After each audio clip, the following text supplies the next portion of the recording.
Name is CMA Pankti Maini. Welcome back to CMA modules. आज हम जो वीडियो लेक्चर बना रहे हैं वो चैप्टर स्टैंडर्ड कॉस्टिंग पे है, पेपर नंबर 8।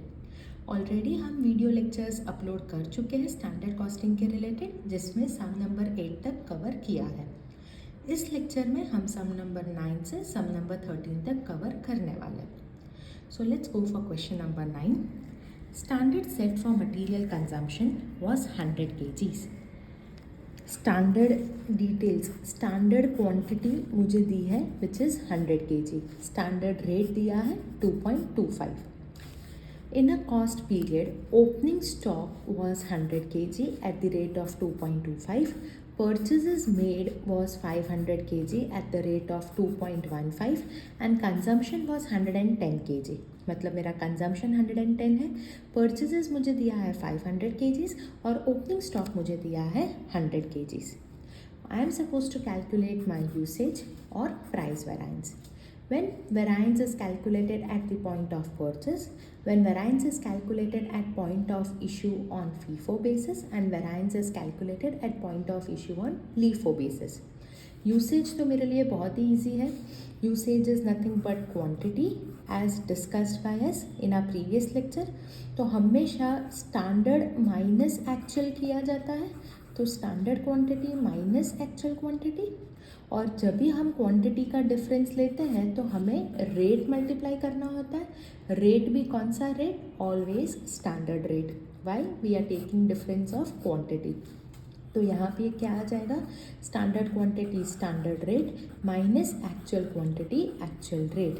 ये मेरा फॉर्मूला बन जाएगा यूसेज वेराइंस के लिए। ठीक है।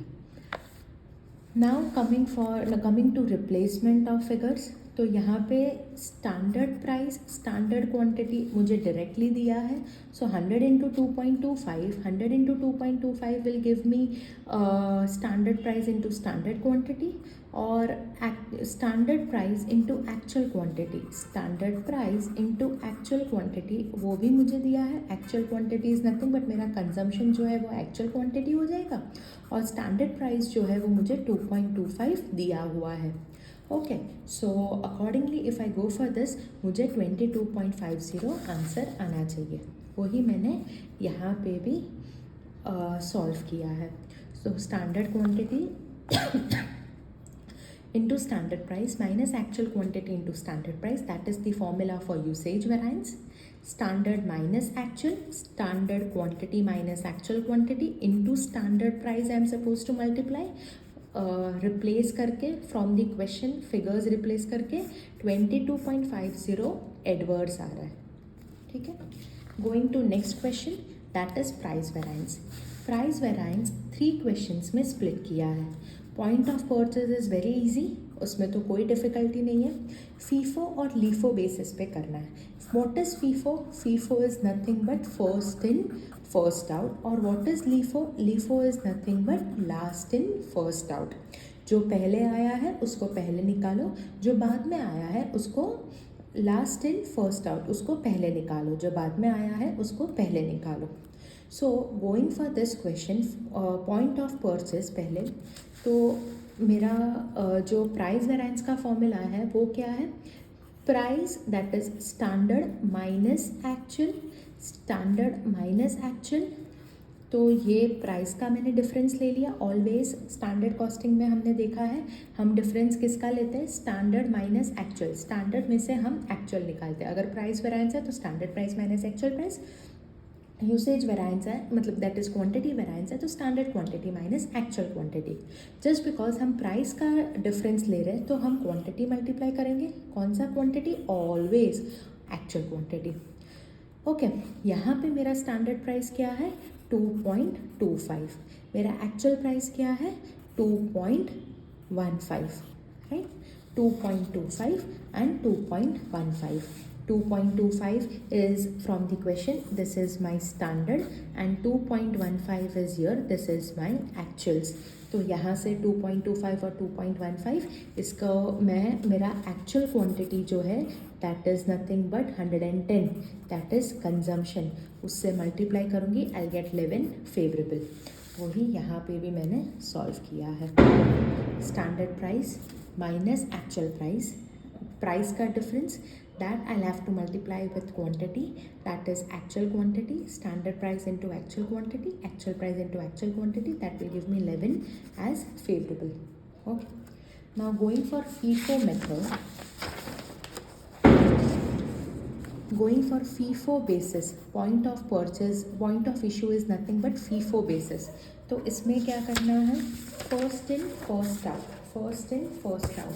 मेरा एक्चुअल कंजम्पशन कितना है, मेरा एक्चुअल कंजम्पशन है 110, मेरा एक्चुअल जो मुझे चाहिए क्वांटिटी वो कितना है 110। तो 100 जो है वो मुझे ओपनिंग स्टॉक से मिल जाएगा और बैलेंस जो 10 है वो परचेज से मिलेगा। यहाँ पे क्वेश्चन रेफर करते हैं, मुझे 110 जो है ये मेरा कंजम्पशन है, फीफो मेथड फॉलो करना है, तो फर्स्ट इन फर्स्ट आउट। तो फर्स्ट क्या है मेरे पास, ओपनिंग स्टॉक है, फर्स्ट क्या है ओपनिंग स्टॉक है। तो 110 में से ओपनिंग स्टॉक कितना है 100, ये हो गया, बैलेंस कितना है 10, ये मैं परचेज से ले लूँगी। तो 100 into 2.25 and 10 into 2.15, that will give me FIFO. 110 into 2.25 ये तो रहेगा ही, actual quantity into standard price minus actual quantity into actual price, ये क्या है, मैं यहाँ पे मेरा फीफो मेथड यूज़ करूँगी, which is 100 into 2.25 plus 10, that is the balance which I am taking from purchase into 2.15 which is purchase rate. ये इसको मैंने सॉल्व किया, I will be getting 1 as favourable. Fine. Let's go for next one. Next question, which is nothing but we are supposed to find out price variance based on LIFO method. LIFO is very easy. 110 kgs is my consumption. So 110 मुझे कहाँ से मिलेगा, last in first out, last in first out. So last in first out क्या है 500 kgs purchases, यहाँ से ही मिल जाएगा। So if I go for 2.15 that is my rate and 500 kgs यहाँ से ही मेरा 110 कवर हो जाएगा। सो अगर इसको सॉल्व किया I will be getting 11 as my favourable. I just used my formula 110 into 2.25 AQ, that is 110 actual quantity, standard price is 2.25, standard price is 2.25, then coming to actual quantity again and actual price is 2.15, तो इसका difference लेके I'm getting 11 as favorable. This was my question number 9. Coming to question number 10. Question number 10 easy question है।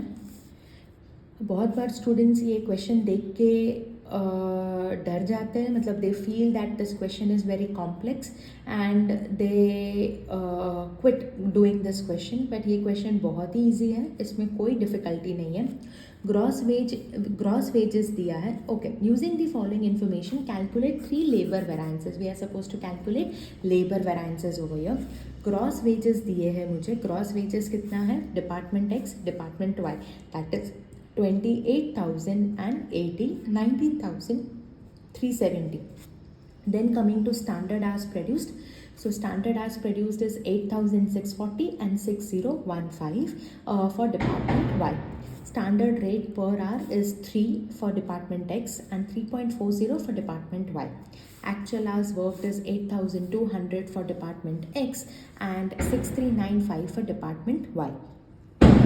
So this is my details which they have given to me in the question. Standard तो बहुत ही directly दिया है, standard hours and standard rate, standard hours and standard rate, ये दोनों को multiply किया तो मुझे standard quantity, standard rate into standard hours और actual rate into actual hours, ये तो मुझे directly मिल जाएगा, standard rate into standard hours। दोनों x और y का standard rate into standard hours मुझे मिल जाएगा, actual hours into actual rate already question ने कैलकुलेट करके ही दे दिया है। So going to the question, standard hours into standard rate, ये अगर मैं मल्टीप्लाई करूँ 8640 into 3 that will give me 25,920 and this is standard hours standard rate. Okay, actual hours into actual rate is given to me in the question. I am referring question directly given to me in the question, यहाँ पे दिया है। Now coming to third one is standard rate into actual hours. For completing my variance formulas, I'll be needing standard rate into actual hours.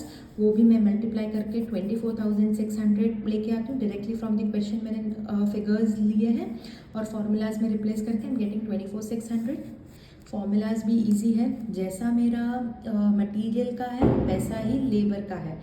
Overall अगर मैं question में chapter में देखूँ तो सिर्फ 5 फॉर्मूलाज हैं. Only 5 formulas I am suppose to refer. Which all are the 5 formulas? एक तो है कॉस्ट, दूसरा है price, next one is usage, another one is yield and next one is mix. अभी ये मटेरियल हो या फिर लेबर हो, कोई भी फॉर्मूला हो, कोई भी मतलब खर्चा मुझे निकालने के लिए बोल रहे हो, मुझे ये 5 फॉर्मूलेस पे ही स्टिक करना है. लेबर है तो आर्स यूज़ करो, मटेरियल है तो क्वांटिटी यूज़ करो, बस इतना ही है. मतलब यहाँ पे क्वांटिटी और प्राइस आ जाएगा, यहाँ पे आर और रेट आ जाएगा. इसके अलावा ये चैप्टर में और कुछ नहीं है. Formulas are so easy, formulas में भी कुछ नहीं है. So coming back to our formulas, यहाँ पे efficiency is nothing but usage is nothing but. अगर मटेरियल के पॉइंट ऑफ व्यू से देखा तो ये क्वांटिटी है. तो यहाँ पे अगर मैं देखूँ तो यहाँ पे आर्स होते हैं मेरे एफिशिएंसी का कैलकुलेट करने के लिए. So standard hours minus actual hours. अगर आर्स का डिफरेंस मैं ले रही हूँ तो मुझे रेट मल्टीप्लाई करना है, always standard rate. Evaluating my formula and replacing my figures, I'll be getting 1320 as favorable. Coming back to labor rate variance. Now here, since it is rate is nothing but price variance for material. So here if I take difference of rate, so it will be standard rate minus actual rate into hours. I'm supposed to multiply hours. Which hours? Actual, always actual. अगर material देखें तो वहाँ पे भी ऐसा ही था, standard price minus actual price into मुझे क्या मल्टीप्लाई करना है, क्वांटिटी. कौन सा क्वांटिटी? प्राइस का डिफरेंस ले रही हूँ तो कौन सा क्वांटिटी आएगा? अगर मैं प्राइस का डिफरेंस ले रही हूँ तो कौन सा क्वांटिटी आएगा?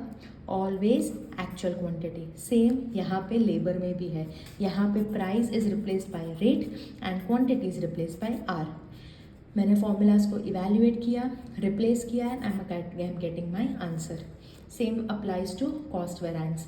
कॉस्ट वेरिएंस में क्या होता है, मुझे स्टैंडर्ड और एक्चुअल का डिफरेंस लेना होता है. So standard hours into standard quantity, standard hours into standard rate minus actual hours into actual rate करना होता है. बस मैंने यहाँ पे भी वही किया है. Same applies to department Y. I'll just take you through the equation solution. Same applies to department Y. Okay. Going to question number 8. Question number 11. Question number 11 is also easy. यहाँ पे मुझे क्या बताया है, मटेरियल और labour दोनों का details दिया है, दोनों का स्टैंडर्ड और एक्चुअल दिया है. ये भी क्वेश्चन दिखने में बहुत ही डिफ़िकल्ट लगता है बट बिल्कुल डिफ़िकल्ट नहीं है. It is very very easy. Always students यहाँ पे कंफ्यूज हो जाते हैं, डिफ़िकल्ट लेंदी क्वेश्चन देके डिफ़िकल्ट लगता है. नहीं, बहुत ही इजी है. 5 फॉर्मूलेज इसके, 10 फॉर्मूले से ये डन हो गया. ओवरऑल तो मुझे सिर्फ 5 ही फॉर्मूलाज पढ़ना है, दूसरा 5 तो फ्री में ही मेरा हो जाता है. ठीक है.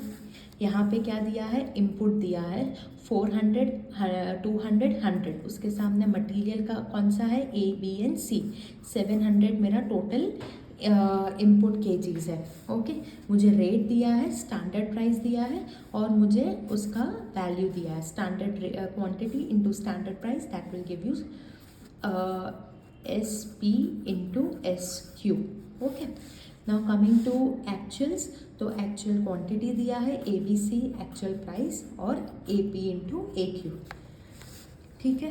लेबर का भी सेम स्टैंडर्ड डिटेल्स दिए हैं, एक्चुअल डिटेल्स दिए हैं and I am suppose to calculate all variances. तो ये क्वेश्चन इजी है, इसमें कोई डिफ़िकल्टी नहीं है. मैंने मेरे क्वेश्चन में से ही डिटेल्स ले लिया. Standard quantity, standard price, that gave me S Q S P. Actual quantity, actual price, that gave me A Q A P. SQSP, AQAP, SQSP, okay. AQSP मैंने यहाँ से यही दो कॉलम में से मैंने मेरा AQSP रेडी कर दिया। RSQ हम कैसे करते हैं?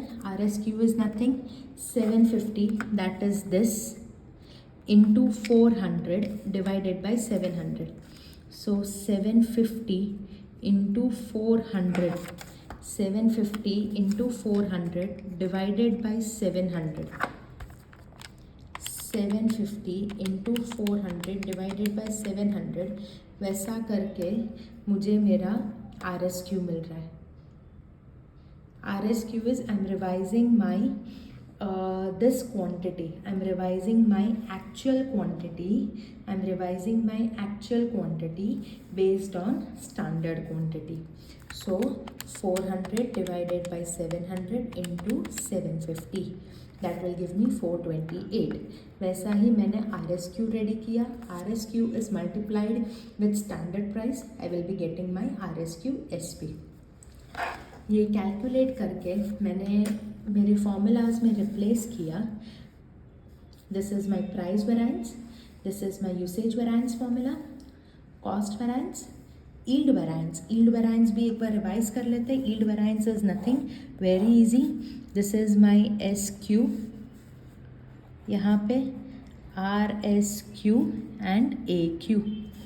ये जो है ये यील्ड वेरिएंस है, ये जो है ये मिक्स वेरिएंस है। अभी ये याद कैसे रखेंगे?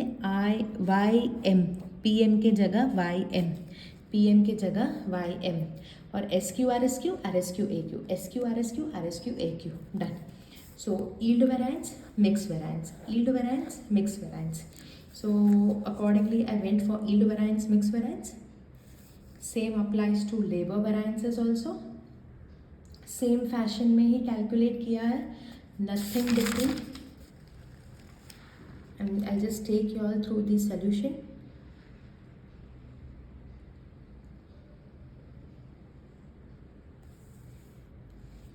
Now coming to question number 12.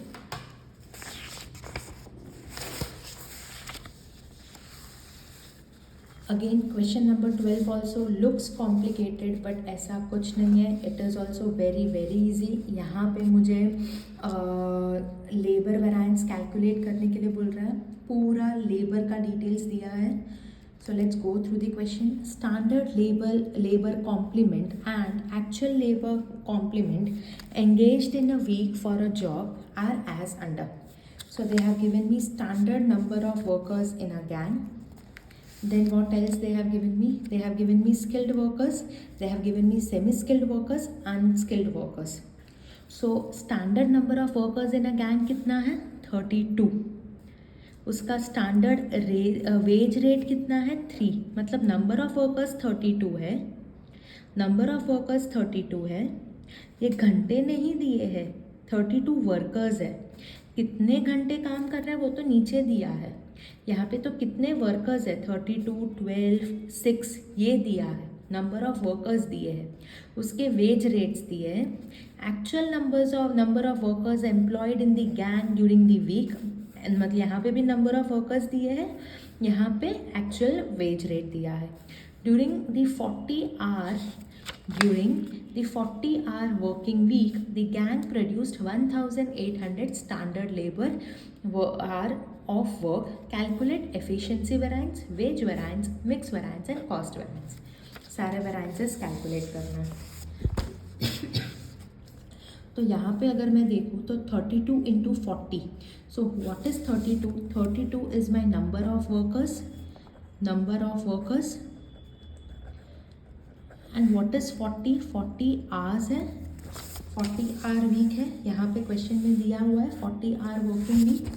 तो 32 into 40 that will give me 1280, 12 into 40 that will give me 480, 6 into 40 that will give me 240।